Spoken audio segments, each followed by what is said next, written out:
말씀 사사기 14장 8절부터 20절까지 말씀 한 절씩 교독합니다. 얼마 후에 삼손이 그 여자를 맞이하려고 다시 가다가 돌이켜 그 사자의 죽음을 본즉 사자의 몸에 벌떼와 꿀이 있는지라 손으로 그 꿀을 떠서 걸어가며 먹고 그의 부모에게 이르러 그들에게 그것을 들여서 먹게 하였으나 그 꿀을 사자의 몸에서 떠왔다고는 알리지 아니하였더라. 삼손의 아버지가 여자에게로 내려가매 삼손이 거기서 잔치를 베풀었으니 청년들은 이렇게 행하는 풍속이 있음이더라. 무리가 삼손을 보고 30명을 데려와서 친구를 삼아 그와 함께 하게 한지라. 삼손이 그들에게 이르되 이제 내가 너희에게 수수께끼를 내리니 잔치하는 이래 동안에 너희가 그것을 풀어내게 말하면 내가 베옷 30벌과 겉옷 30벌을 너희에게 주리라. 그러나 그것을 능히 내게 말하지 못하면 너희가 내게 베옷 30벌과 겉옷 30벌을 줄지니라 하니 그들이 이르되 네가 수수께끼를 내면 우리가 그것을 들으리라 하매 삼손이 그들에게 이르되 먹는 자에게서 먹는 것이 나오고 강한 자에게서 단 것이 나왔느니라 하니라. 그들이 사흘이 되도록 수수께끼를 풀지 못하였더라. 일곱째 날에 이르러 그들이 삼손의 아내에게 이르되 너는 내 남편을 꾀어 그 수수께끼를 우리에게 알려달라 하라. 그렇지 아니하면 너와 내 집 아버지의 집을 불사르리라. 너희가 우리의 소유를 빼앗고자 하여 우리를 청한 것이 아니냐. 그렇지 아니하냐 하니 삼손의 아내가 그의 앞에서 울며 이르되 당신이 나를 미워할 뿐이요 사랑하지 아니하는도다. 우리 민족에게 수수께끼를 말하고 그 뜻을 내게 알려주지 아니하도다 하는지라. 삼손이 그에게 이르되 보라 내가 그것을 나의 부모에게도 알려주지 아니하였거든 어찌 그대에게 알게 하리요 하였으나 7일 동안 그들이 잔치할 때 그의 아내가 그 앞에서 울며 그에게 강요하므로 일곱째 날에는 그가 그의 아내에게 수수께끼를 알려주매 그의 아내가 그것을 자기의 백성들에게 알려주었더라. 일곱째 날 해지기 전에 성읍 사람들이 삼손에게 이르되 무엇이 꿀보다 달겠으며 무엇이 사자보다 강하겠느냐 한지라. 삼손이 그들에게 이르되 너희가 내 암송아지로 밭 갈지 아니하였더라면 내 수수께끼를 능히 풀지 못하였으리라 하니라. 여호와의 영이 삼손에게 갑자기 임하시니 삼손이 아스글론에 내려가서 그곳 사람 30명을 쳐 죽이고 노력하여 수수께끼를 푼 자들에게 옷을 주고 심히 노하여 그의 아버지의 집으로 올라갔고 함께 있습니다. 삼손의 아내는 삼손의 친구였던 그의 친구에게 준 바 되었더라. 아멘.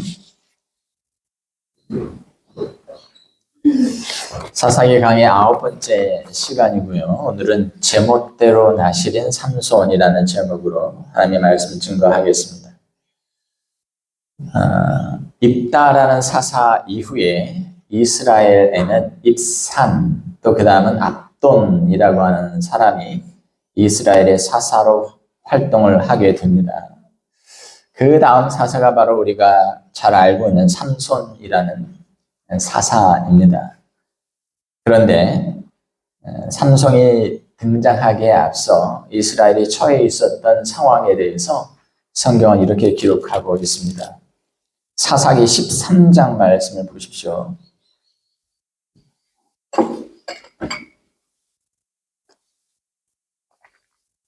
사사기 13장 1절 같이 읽겠습니다. 시작. 이스라엘 자손이 다시 여호와의 목전에 악을 행하였으므로 여호와께서 그들을 40년 동안 블레셋 사람의 손에 넘겨주시니라. 이렇게 되어 있어요. 사사기에는 일정한 패턴이 있다고 했죠. 하나님께서 평안을 주시면 이스라엘이 또 그렇게 살다가 우상숭배에 빠지고 그 우상숭배에 빠지면 하나님께서 그를 징계하시기 위해서 주변의 이방 민족들을 들어서 그들을 치게 하시고 또 오랜 동안 압제를 당하게 하십니다. 그러면 이스라엘이 그 고통과 고난 중에 하나님께 부르짖지요. 우리가 잘못했습니다 라고 회개하고 부르짖으면 하나님께서 이스라엘 가운데 사사를 세우셔서 그들을 다시 구원하여 주시면 또 한동안 또 평화의 시기를 또 누리게 되는 겁니다. 1절에 보면 이스라엘 자손이 다시 여호와의 목전에 악을 행하였으므로 여호와께서 그들을 40년 동안 블레셋 사람의 손에 넘겨 주시니라. 그러면 그 40년 동안 고통을 당하면서 이스라엘이 이제 하나님 앞에 보여야 되는 패턴이 뭐예요? 잘못했습니다. 고통스러운 삶 가운데 하나님 앞에 회개하고 하나님의 도우심을 구하는 장면이 나와야 하는 것이죠. 하지만 본문을 읽어보면 본문에는 전혀 그런 말이 나와 있지 않습니다. 왜 그런가? 학자들은 두 가지로 추측을 해요. 첫 번째는 사사기에서 이런 패턴이 계속적으로 반복되고 있기 때문에 여기서는 한 번 생략을 해도 무리가 없으리라 성경 기자가 판단을 하고 그들이 회개하고 하나님을 부르짖었다라는 이야기를 쓰지 않았다는 것이죠. 그러나 다른 학자들은 이제는 이스라엘 백성들이 이러한 상황에서도 하나님께 회개하고 부르짖는 것조차 잊어버리게 되었다라고 해석하는 사람들도 있다고 하는 겁니다. 그런데 보다 많은 학자들은 후자의 이유가 보다 정확한 것이라 믿고 있습니다. 이런 패턴이 반복되면서 이스라엘 백성들이 지금 이런 상황에 이르렀다고 하는 것이죠. 블레셋에게 40년 동안 고통을 당하면서도 이스라엘 백성은 이런 생각을 하는 거예요. 지난번에도 그랬듯 이번에도 하나님께서 또 지도자 한 사람을 세워서 또 우리를 구해 주시겠지. 그런 생각에 회개도 하지 않고 하나님께 도움을 부르짖는 기도조차도 하지 않았다고 하는 겁니다. 여러분, 죄가 깊어지면 회개하고 부르짖는 일조차 타성에 젖어가는 것이죠. 정말 그렇습니다. 우리가 처음 죄를 짓고 또 죄에 대한 하나님의 징계를 경험할 때에는 하나님 내가 잘못했습니다 하고 금방 돌이키고 또 하나님께서 그를 그 고난과 어려움 가운데 구해주세요. 그런 일이 계속적으로 반복되다 보면 그냥 그것이 너무 익숙해지는 것이죠. 이번에도 내가 굳이 회개하고 부르짖고 그런 거 없이도 하나님이 또 피할 길을 주시지 않겠나 하는 생각을 하는 것이죠. 여러분, 고통에는 뜻이 있고 이유가 있습니다. 만약 그 고통의 이유가 나의 죄 때문이라면 반드시 우리는 회개하고 돌이키는 일로 나아가야 하는 겁니다. 그러나 이스라엘은 전혀 그런 모습을 보이지 않았습니다. 이런 상황에서 안타까운 심정을 가지신 분은 오직 하나님 한 분뿐이신 것처럼 나타나요. 하나님의 이스라엘이 회개하거나 구원을 부르짖지 않았음에도 그들이 이방의 압제 가운데에서 블레셋의 소나기에서 고통당하는 모습을 보시면서 너무 마음이 힘들었습니다. 그리고 그들을 구원해 주시기 위해서 다시 개입하려고 하십니다. 왜 이스라엘이 회개하지 않는데도 또 하나님께 도와달라고 부르짖지 않는데도 하나님이 마음이 약해지셔가지고 그렇게 이스라엘을 구원해 주시려고 하는가? 부모의 마음이라서 그런 거죠. 어떤 아이가 부모에게 이제 잘못을 저지르고는 벌을 서고 있습니다. 여러분들 한번 대입을 해보세요. 우리 집에 어떤 아이가 너무 말을 안 들어가지고 너 저기 가서 무릎 꿇고 손 들고 서 있어. 무릎 꿇고 손 들고 있어. 이렇게 했는데 부모가 바라는 건 뭐예요? 아빠, 엄마 내가 잘못했어요. 다시는 안 그럴게. 용서해 주세요라고 잘못을 빌기를 기대해요. 그런데 내가 너무 고집스럽고 그게 너무 익숙해져가지고 그냥 가만히 있는 거예요. 벌 받는 게 질이 났어 그냥. 그럼 안타까운 건 누굽니까? 그 아이가 아니에요. 부모죠. 계속 제가 무릎을 꿇고 손을 들고 있으면 얼마나 힘들겠나, 얼마나 고통스럽겠나.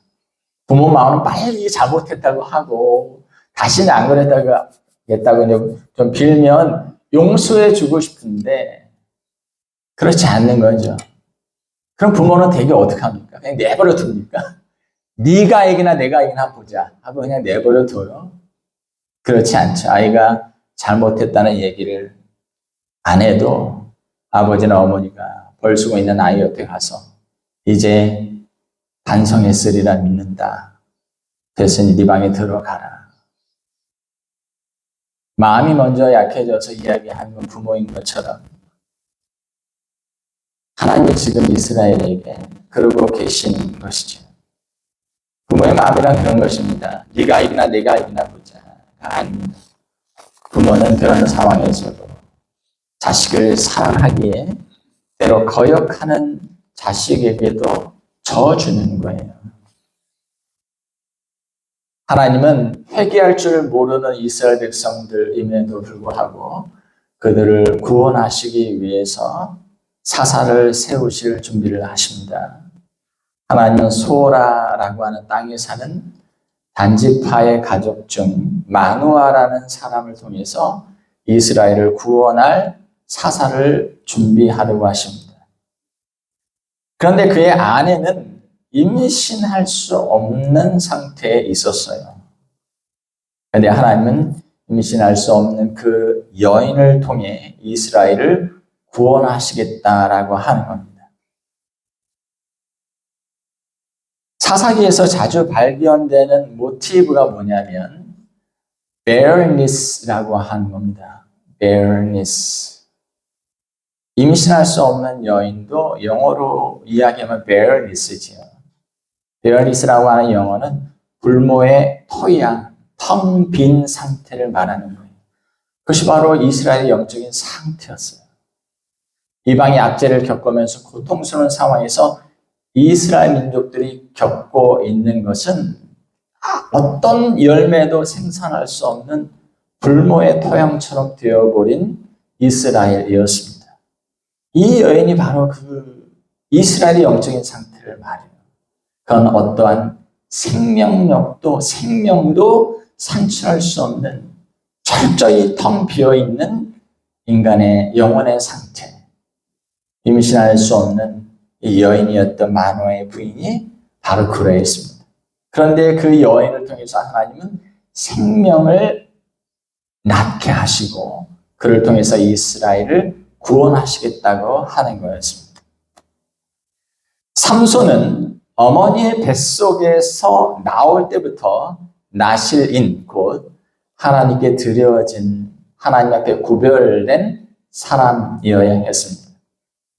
그의 부모가 내가 이러이러하고 해서 하나님께 감사해서 내가 낳은 첫 아이를 하나님께 드리겠습니다. 이런 식으로 나실인으로 서원하여 드린 것이 아니라 여호와의 사자가 임신하지 못하던 마노아의 아내에게 나타나서 네가 임신하여 아이를 낳게 될 텐데 그 아이는 하나님 앞에 나실인으로 드려진 인생이야 라고 알려주었던 거예요.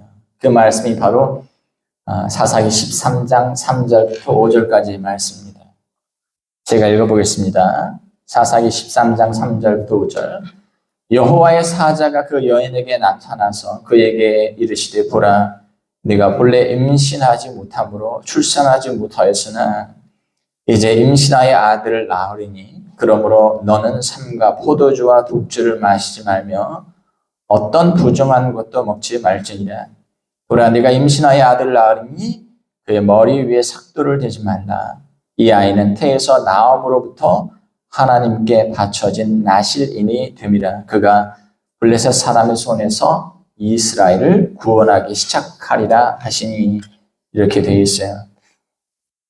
이렇게 하나님께서 마노아의 부인에게 아들을 주시겠고 또 그가 하나님 앞에 나실인이 될 것을 듣고 난 이후에 이 여인이 자기 남편에게 와서 하나님의 사자가 내게 나타나서 이런 이야기를 해 주었다. 내가 임신하게 될 것 같다라고 하니까 남편이었던 마누아가 너무 궁금했습니다.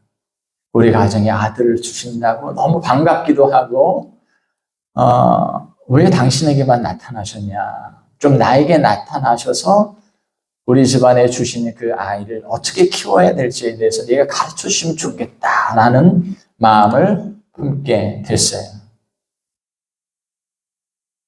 8절에 보면 그래서 마누아가 여호와 하나님께 기도합니다.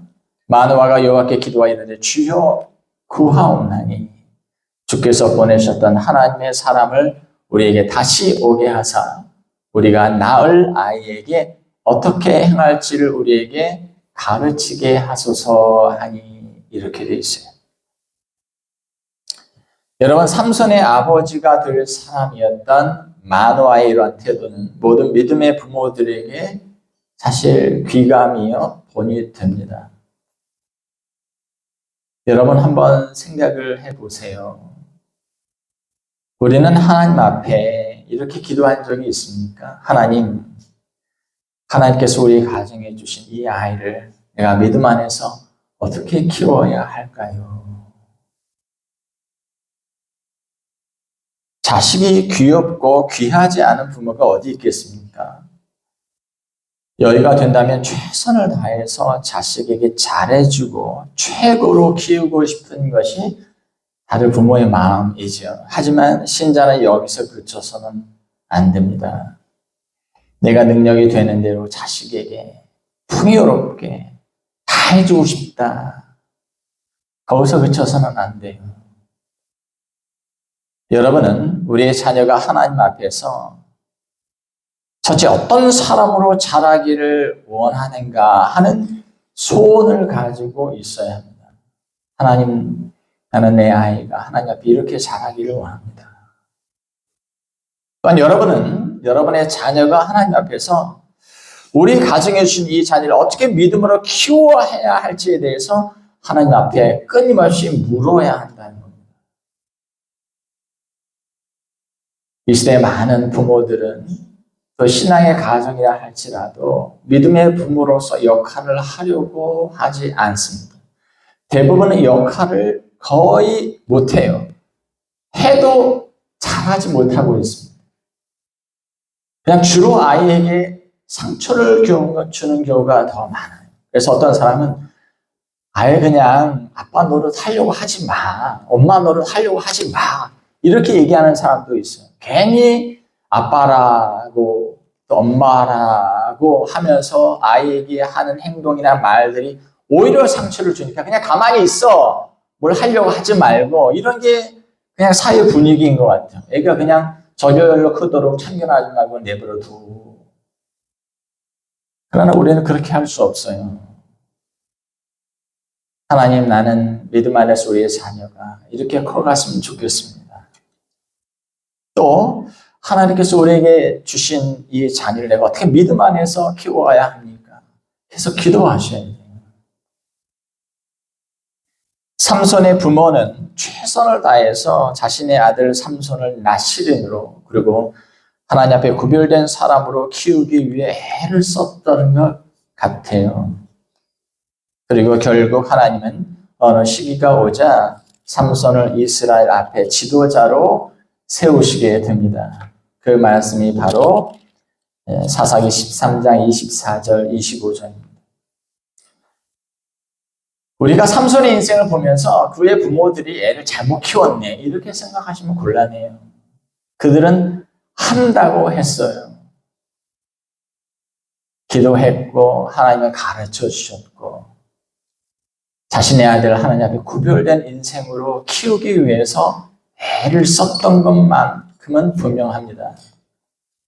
24절 보세요. 그 여인이 아들을 낳으며 그의 이름을 삼손이라 하니라. 그 아이가 자라매 여호와께서 그에게 복을 주시더니 소라와 에스다올 사이 마하네단에서 여호와의 영이 그를 움직이기 시작하셨더라. 아버지가 먼저 돌아가셨는지? 그렇진 않죠. 근데 여기 보면 그 여인이 이렇게 돼 있어요. 여인이 아들 낳은 이후에 삼손이라 이름을 붙였어요. 하나님께 주신 이름이죠. 열심히 하나님께 주신 말씀대로 키웠습니다. 그 아이가 구별된 모습으로 자라가는 모습을 하나님께서 보시면서 그의 인생에 복을 주셨어요. 그리고 어느 시기가 왔을 때 하나님의 영이 그를 감동케 하셔서 이스라엘의 지도자로 쓰시기를 원하셨던 겁니다. 하지만 삼손은 이후의 말씀을 우리가 읽어보면서 깨닫게 되듯이 하나님께서 그를 사사로 또 이스라엘을 구원할 지도자로 세우셨음에도 사사기의 말씀에 보면 제멋대로인 모습을 보여주고 있습니다. 그가 청년이 되어서 부모가 그렇게 안 키웠는데 엇나가고 있는 것을 보게 됩니다. 그 부모에게는 얼마나 가슴 아픈 일일까요? 혈기왕성한 젊은이여서 그랬을까요? 아니면 너무 부주의해서 그랬을까요? 삼손은 그의 부모들이 오랫동안 그를 구별하기 위해 애써 지켜왔던 나실인의 규정을 무분별하게 어기고 있는 것을 보게 됩니다. 오늘 말씀에 보면 그런 장면이 나오죠. 삼손은 일부러 블레셋 사람의 딸들 중에서 여자를 택해서 결혼을 하려고 합니다. 이런 일은 나실인에게는 금해진 일이었죠. 같은 동족 믿음의 사람하고만 결혼할 수가 있었습니다. 그런데 그는 이방 여자와 결혼을 하려고 생각하고 있었던 거예요. 물론 성경에서는 이 일이 여호와께로부터 나온 것이라고 언급하고 있습니다. 사사기 14장 4절에 보면 그때 블레셋 사람이 이스라엘을 다스린 까닭에 삼손이 틈을 타서 블레셋 사람을 치려 함이었으나 그의 부모는 이 일이 여호와께로부터 나온 것인 줄은 알지 못하였더라. 삼손은 블레셋 여자와의 결혼을 통해서 블레셋을 칠 기회를 모색하고 있었기 때문에 정략적으로 블레셋 여인과 결혼을 하려고 시도하고 있는 것처럼 그렇게 들립니다. 하지만 이 구절은 삼손이 마음에 두고 있었던 자의적인 생각이었지 하나님의 본래부터 원하셨던 뜻은 아니었던 것 같아요. 지금 우리가 블레셋 민족으로부터 압제를 당하고 있으니까 이 블레셋을 내가 제압을 하고 내 민족을 구원하려면 뭔가 빌미가 있어야 하는데 그 빌미를 어떻게 만들면 좋겠는가? 내가 이 백성들 여자하고 결혼을 해서 거기에서 어떤 빌미를 하나 만들어 가지고 블레셋에게 복수할 수 있는 기회를 만들면 되지 않겠나? 이런 생각을 했다는 것이죠. 그의 부모가 이 일이 여호와께로부터 나온 것인 줄은 알지 못하였다라는 말은 삼손의 이런 행동들이 하나님의 뜻하시고 승인하신 행동이었는데 그의 부모들은 모르고 있었다라는 뜻으로 해석되기보다는 삼손이 이런 생각을 한 것은 자의적인 생각이라는 것이죠. 그러나 하나님은 그가 자초하게 될 이 불행한 일을 통해서 하나님께서 블레셋을 심판하려 하신다는 것을 그의 부모들은 몰랐다는 뜻으로 해석되는 것이 옳습니다. 다시 말씀을 드리면 이런 생각들은 삼손이 자의적으로 하는 거예요. 이렇게 하면 되지 않겠나? 근데 하나님이 승인하시기보다는 분명히 그렇게 하면 문제가 생길 거예요. 그럼에도 하나님은 그냥 묵과하셨다는 것이죠. 왜냐하면 그 일을 통해서 하나님은 이스라엘을 블레셋의 압제 가운데서 어떻게든 구원해 내실 생각을 하셨기 때문인 것입니다. 여러분, 삼손은 나실인이에요. 그런데 나실인으로 구별된 사람이라는 것이 그가 앞으로 어떤 생각을 하고 어떤 계획을 실행에 옮기든지 간에 문제가 되지 않는다라는 것을 보장하지는 않습니다. 분명 그는 하나님이 세우신 사람인 것만은 분명해요. 이스라엘의 구원자로 하나님은 그를 세우셨습니다. 그런데 그가 생각을 실행에 옮기는 방법들을 가만히 보면 정말 그 생각이 하나님께로부터 나온 것인가 라고 하는 의문을 갖게 됩니다. 삼손의 이런 무모함과 자신감은 어디서 나온 것일까요? 그에게는 분명 하나님께서 요구하시는 나실인으로서의 삶의 기준이 있었어요. 하지만 삼손은 제멋대로 그런 기준을 어기고 무시하고 있었던 것입니다. 그는 자신이 어떤 모습으로든 이스라엘을 블레셋에서부터 구원하기만 하면 되는 것 아닌가 하는 생각을 했었던 것 같아요. 뭐로 가든 뭐 서울만 가면 되는 거 아니야? 뭐 이런 식이죠. 물론 하나님은 이스라엘을 블레셋의 손아귀에서부터 구원해내기를 원하셨습니다. 하지만 하나님의 구원은 그 방법에 있어서도 하나님의 성품에 맞는 것이기를 기대하셨을 것입니다. 하지만 삼손의 생각과 행동은 거기까지 미치질 못했어요. 하나님 날 세우셨어? 그럼 내가 한번 이렇게 해볼까? 저렇게 해볼까? 여러분, 물론 하나님은 자신의 뜻과 계획을 이루어 가실 것입니다. 하지만 그 과정에서 내 인생이 이런 모습, 저런 모습으로 쓰임새가 있었다는 것이 나의 구원을 보장하는 것은 아니라고 하는 것입니다. 성경에 몇몇 예들이 있죠. 애굽의 바로 하나님은 그의 마음을 강팍해 하셨어요. 그래서 이스라엘 백성들을 내어보내지 않으려고 했습니다.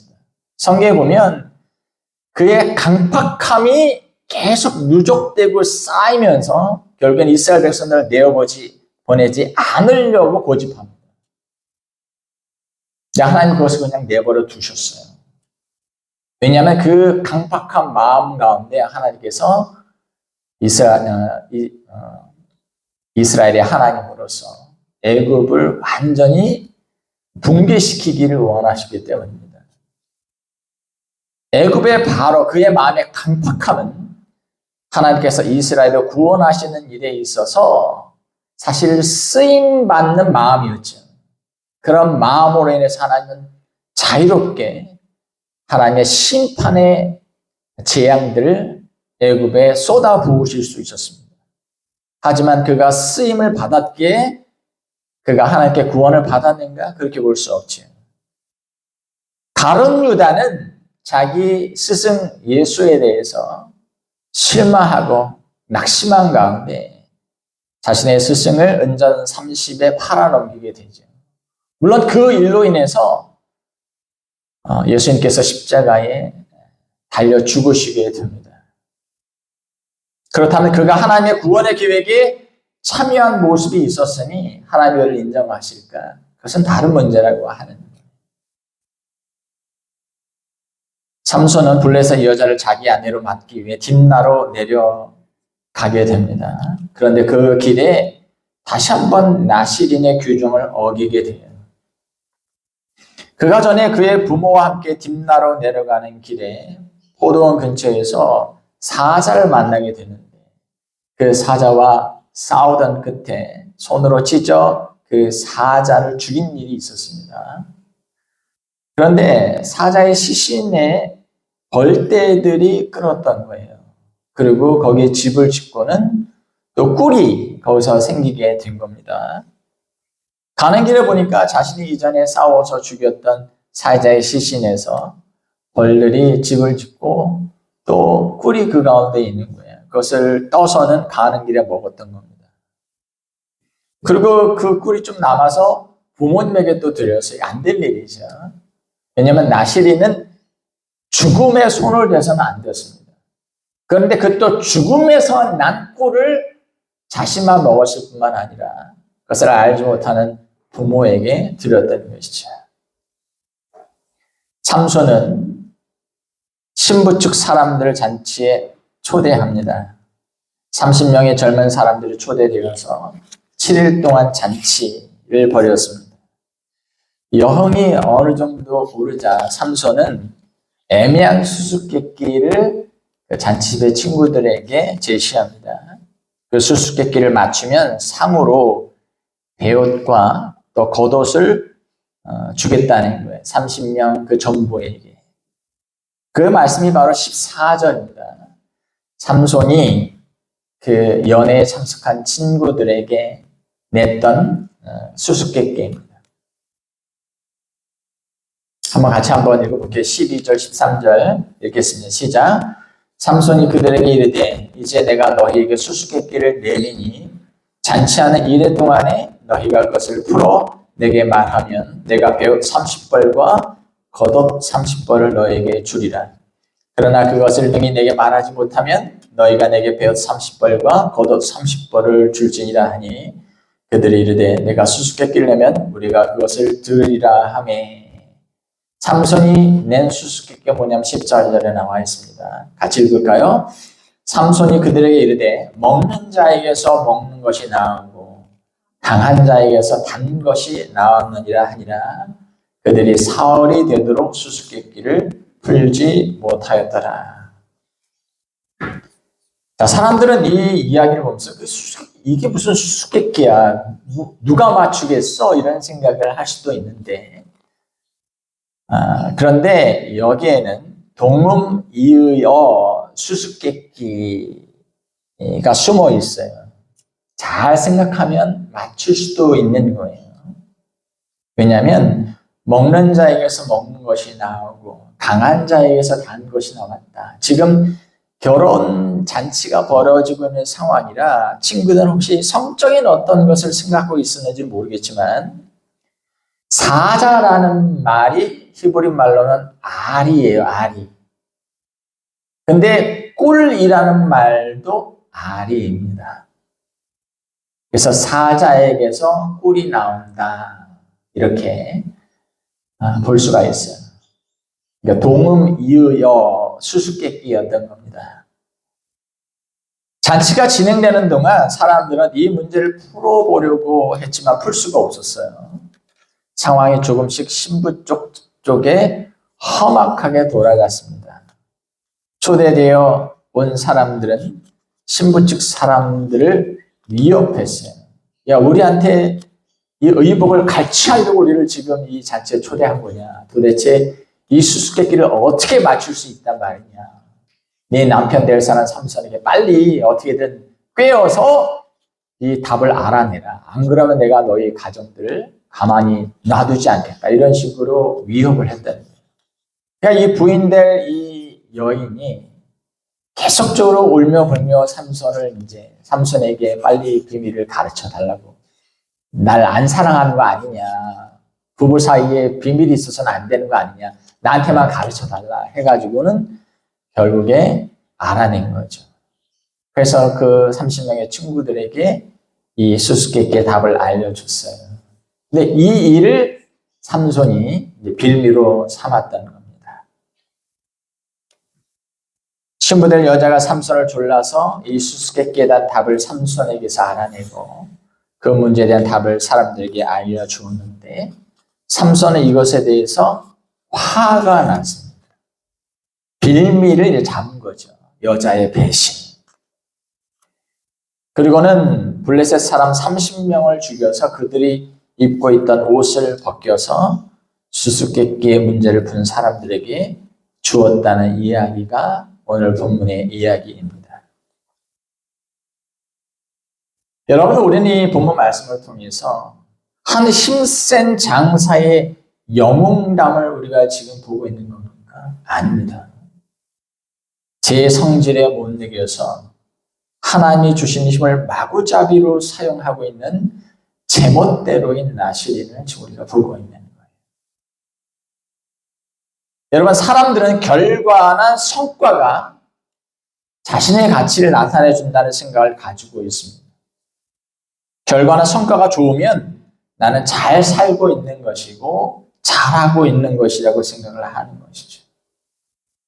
교회 생활도 마찬가지고 목회자도 마찬가지입니다. 어찌됐든 교회가 부흥하고 성장하면 나는 충성스러운 주의 종이 아닌가 이런 식으로 생각을 하는 것이죠. 또 신자들도 어찌됐든 내가 부자 되고 성공하고 내 자녀들 잘 키웠으면 어찌됐든 나는 하나님께서 인정하실 만한 복된 사람 아닌가 하는 것이죠. 여러분, 하나님께서 삼손에게 요구하셨던 것은 1차적으로 나실인으로서의 규례를 지키는 거였어요. 그것 위에 삼손은 블레셋의 압제 가운데서 이스라엘을 구원하는 일을 행했어야 했었습니다. 하지만 삼손은 이러한 생각은 안중에도 없었어요. 뭐 술 안 먹고 뭐 이런 게 뭐가 이렇게 중요해. 하나님께서 내가 어떤 일을 주셨다면 그것을 해내고 어찌됐든 이 민족을 구원하면 되는 거 아니야? 뭐 이런 거죠. 블레셋에게 복수하면 되는 거 아니야? 어찌됐든 내 민족을 건져내면 되는 거 아니야? 그는 자기의 생각, 자기의 기분이 원하는 대로 따라갔던 겁니다. 하나님의 성품은 생각지 않았던 것이죠.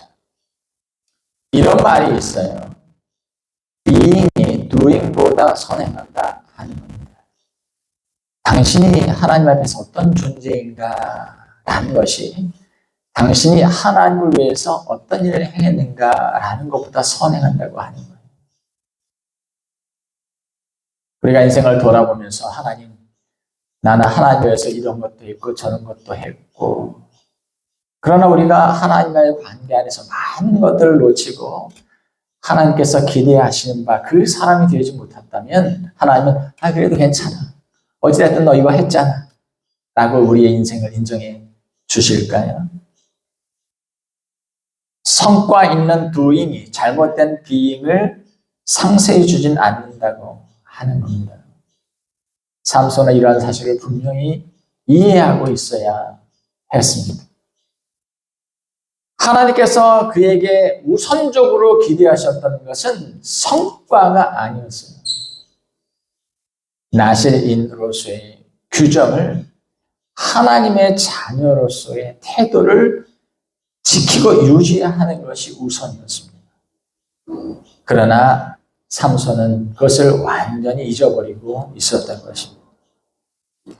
오늘 말씀을 정리합니다. 삼손의 아버지였던 마누아는 믿음 안에서 자녀를 키우고자 원하는 모든 아버지들의 귀감이 됩니다. 내 자녀가 어떤 아이로 자랄지는 우리도 확신할 수 없어요. 왜냐하면 좋은 부모 밑에도 그렇지 못한 아이가 나올 수 있기 때문에 그렇습니다. 하지만 중요한 것은 나는 믿음의 부모로서 그 노릇을 하고 싶어 하는가라는 겁니다. 실패할 수 있어요. 잘하지 못할 수 있어요. 그러나 그런 역할을 전혀 안 하는 사람보다 그런 역할을 하려고 울며 불며 하나님 앞에 기도하면서 그 역할을 하려고 애썼던 그 사람이라면 하나님이 기뻐하신다는 것이죠.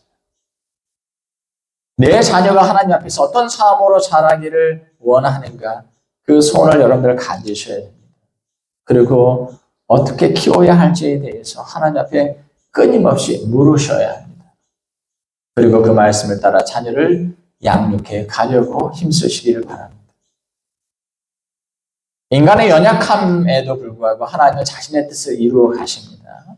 문제는 그 속에서 우리 인생이 어떻게 쓰임을 받고 있는가라는 거예요.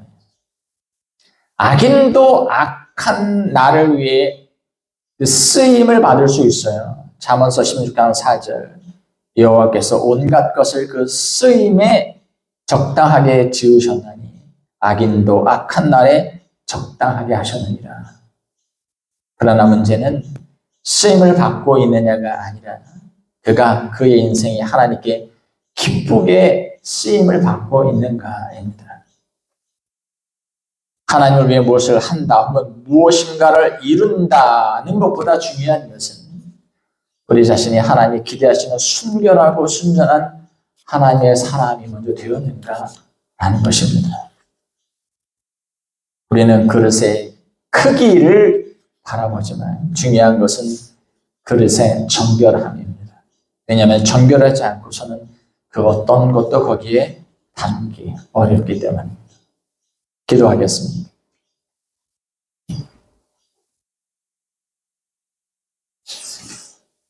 하나님 아버지, 삼손의 이야기를 우리가 읽으면서 마땅히 회개해야 함에도 불구하고 그 회개해야 할 것조차 잊어버리고 있는 이스라엘의 참담한 모습을 바라보게 됩니다. 하나님이 그러나 이스라엘을 불쌍히 여기셨고 그들을 구원하기 위해서 개입하십니다. 우리 인생에도 하나님께서 그에게 다가오시는 때가 있음을 우리가 깨닫습니다. 너무나도 반복된 죄악된 삶 속에서 마땅히 회개하고 돌이켜야 함에도 불구하고 여전히 우리의 삶을 고집하고 있는 그런 때 고통당하며 힘들어하는 우리를 바라보시고 우리가 아직 회개하지 않았음에도 우리에게 다가오시고 우리에게 피할 길을 주시는 선하고 자비로우신 하나님의 손길을 바라봅니다. 하나님, 우리가 그 자비로운 손길을 무시하거나 멸시치 아니하도록 도와주시고 돌이켜 회개하고 하나님의 도우심을 구할 수 있는 영혼들 되도록 인도해 주시옵소서. 한 아이를 하나님의 말씀 가운데 하나님이 기대하시는 믿음의 인물로 키우기를 원했던 한 부모를 보게 됩니다. 그러나 그 기대를 저버리고 자신의 길을 가고자 했던 한 젊은 영혼도 우리가 보게 됩니다. 우리 믿음의 가정들에는 이러한 자녀가 있지 않기를 원합니다. 하나님, 우리가 마땅히 하나님 앞에 우리의 자녀를 위해 기도하게 하시고 우리의 생각과 계획 속에 우리의 자녀들을 만들어가는 것이 아니라 거룩하신 하나님의 말씀에 우리가 굴복하고 그 말씀의 교훈을 조차 자녀를 키우겠노라고 결단할 수 있는 예수님들 되도록 인도해 주시옵소서. 하나님, 우리가 하나님을 위해서 이런저런 일을 하겠노라고 장담하기보다 먼저 하나님께서 우리에게 기대하시는 마땅히 되어야 할 하나님의 자녀의 모습들을 갖출 수 있도록 인도하여 주시옵소서.